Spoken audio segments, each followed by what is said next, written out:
أهلا وسهلا بكم متابعينا الكرام في هذا اللقاء التواصلي، ولله الحمد بدعواتكم.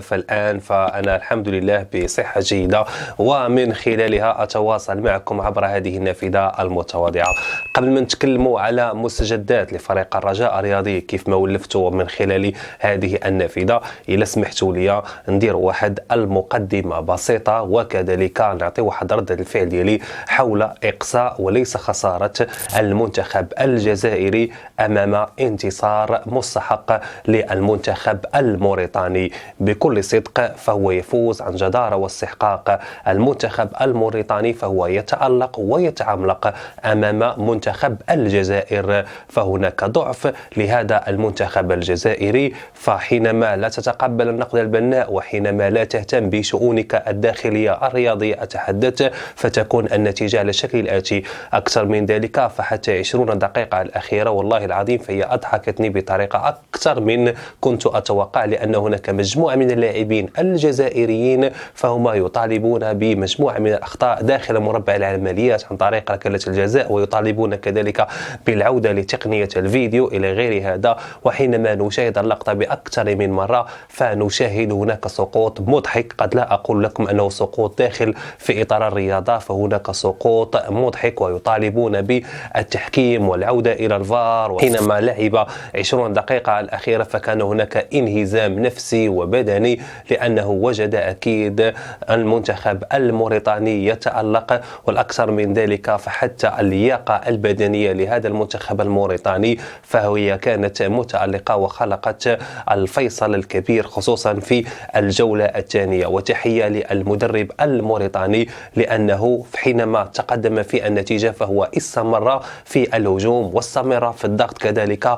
وحينما كانت التبديلات والتغييرات فالجميع كان يتوقع سوف يشرك أكيد لاعبين في خط الدفاع، حينما أكيد يخرج بعض اللاعبين في الخط الأمام، ولكن لم يفعل ذلك، بل دائما ما يبدل مركز بمركز، وجعل الطريقة المعتادة أحسن وسيلة للدفاع فهي الهجوم، وكان موفقا فيها. وكانت العديد من المرتدات، ولو كان كذلك التركيز يحالف الحظ لبعض لاعبي المنتخب الموريتاني لكنا شاهدنا هزيمة سوف تبقى للتاريخ، وهي كذلك في جميع الأحوال لمنتخب الجزائري. فهنيئا للمنتخب الموريتاني، نتمنى لكم حظ موفق ومسار رائع في هذا الكان. الآن فأنتم مؤهلين، وهذه لأول مرة في تاريخ الكرة الموريتانية، ونتمنى لهم كل التوفيق، لأنكم فعلا تستحقون ذلك، وأثبتتم عن جدارة واستحقاق أمام منتخب الجزائري الذي كان ضعيف بكامل ما تحمله الكلمة بمعنى،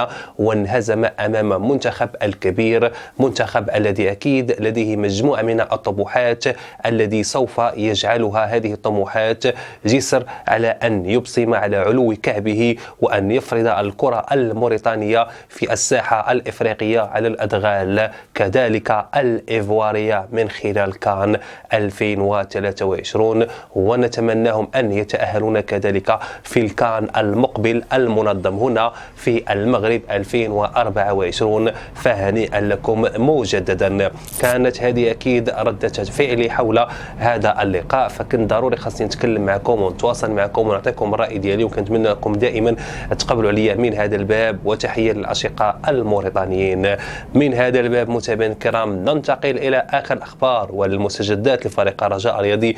وكما يعلم الجميع هناك أسبوع فقط على انتهاء الميركاتو الصيفي، والجميع خصوصا من جماهير فريق الرجاء الرياضي يطالبون بالتعاقد مع مهاجم وكذلك مدافع ينافس إسماعيل المقدم وكذلك الخفيفي. ولكن بكل صدق كل ما أتمنى، وهذا رأيي الشخصي بصفتي كأحد من جماهير فريق الرجاء الرياضي، أتمنى النادي العالمي فقط يكتفي بالعراسي وكذلك المشخشخ والمقدم وكذلك الخفيفي، وأن من يكون جاهز وأن يلعب على عامل التنافسية على أساس الجميع أن يطور من أدائه، على أن يأخذ الرسمية في التشكيلة للمدرب جوزيف زيمباور. هذا فقط رأيي، ولكن كذلك متابعينا الكرام رأيكم يبقى مهم من خلال التعليقات، لأنني أتفاعل معها بطريقة رائعة، ولي الشرف أن أكون جزء من اهتماماتكم خصوصا في أخبار فريق الرجاء الرياضي.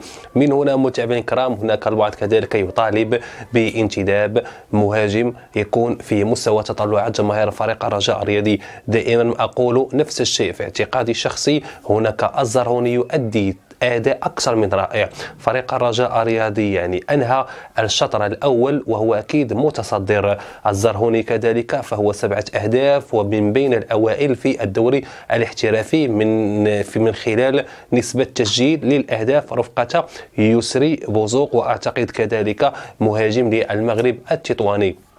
ولكن بيت القصيد في ذلك أن فريق الرجاء الرياضي فهو لا يقف عند لاعب أو لاعبين، ولكن مع التواجد أكيد فيكتور فهو يجيد هذا الدور، وكذلك التألق والعودة المتأخرة بسبب الإصابة التي كانت في الفترة الماضية. وحديثنا عن موهوب وتألق في الجولة الأخيرة قبل نهاية الشوطر الأول، فهو يرسل رسالة يطمئن من خلالها جماهير فريق الرجاء الرياضي على أساس أن يكون هو اللاعب الذي سوف يخلق مجموعة من الأمور الإيجابية في الخط الأمامي، ومن خلاله أكيد يسعد الجماهير من خلال تسجيل الأهداف.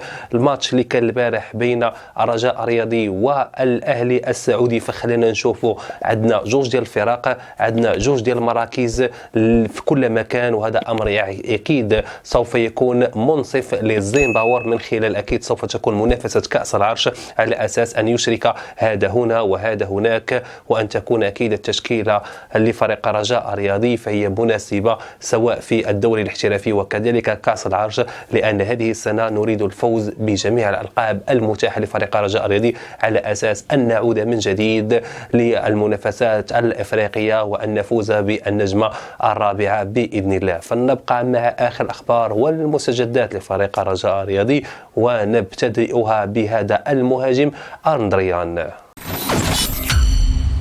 قرر المهاجم الأورغواياني التراجع عن الاتفاق الذي كان بينه وبين إدارة فريق الرجاء والتوقيع في صفوف أتلتيكو يونيون الأرجنتيني. وفاجأ أندريان إدارة فريق الرجاء الرياضي، وذلك بعدما أخل بالاتفاق الذي كان بين الطرفين من أجل الالتحاق ببعثة فريق الرجاء بدولة الإمارات في أفق التوقيع العقد الرسمي بين الطرفين. ورفض أندريان المهاجم الأورغواياني الذي كان مرشح للانتقال لفريق الرجاء طلب المكتب المسير بالسفر إلى الإمارات للالتحاق ببعثة الفريق الأخضر والمشاركة في تجمع التدريب المغلق. واشترط المهاجم بالتوصل بنسخة من العقد للتوقيع قبل السفر إلى الإمارات من أجل الانضمام لتدريب النسور الأخضر. ورفض مسؤول الرجاء شرط هذا اللاعب على اعتبار أنه سبق أن وقع له مشكل مع لاعب سابق كاد أن يكلف فريق الرجاء الرياضي أزيد من 600 مليون سنتيم.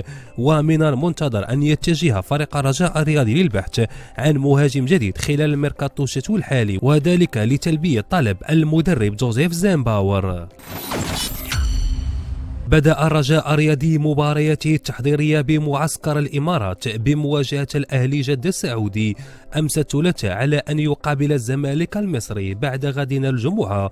ومن المقرر أن تبث قناة الرياضية مباراة الرجاء والزمالك الفضائية في الثالثة زوالا، وهي أولى المباريات الدوري التحدي الإعدادي. ومن المنتظر أن يختبر المدرب جوزيف زيمباور اللاعبين الجدد من بينهم البوليفي فيكتور وهيرفي اللذان تعاقد معهم فريق الرجاء الرياضي أخيرا، بالإضافة إلى بعض لاعبي الأمل. ويسعى الرجاء إلى التعاقد مع لاعبين آخرين، واحد مدافع والآخر مهاجم، بناء على طلب المدرب زيمباور قبل إغلاق فترة انتقالات الشتوية الحالية. فإلى هنا ينتهي هذا اللقاء وهذا التواصل من خلال هذه النافذة المتواضعة. ما صحيتش بكم، ولكن اعطونا الرأي ديالكم والتفاعل ديالكم حول مجموعة من الأخبار وحتى النقاشات اللي طرقنا لها بتاريخ اليوم. ولله الحمد اليوم كنتواصل معكم وهذا شرف لي كبير لأنني كنلقى راحتي. ما تنسوش أنكم دعموني بزر الإعجاب، فهذا الأمر يحفزني ويشجعني، وكذلك الاشتراك في هذه النافذة المتواضعة. نتلاقاو غدا بإذن الله دائما في نفس الموعد وعلى نفس القناة. دمتم في رعاية الله متابعينا الكرام.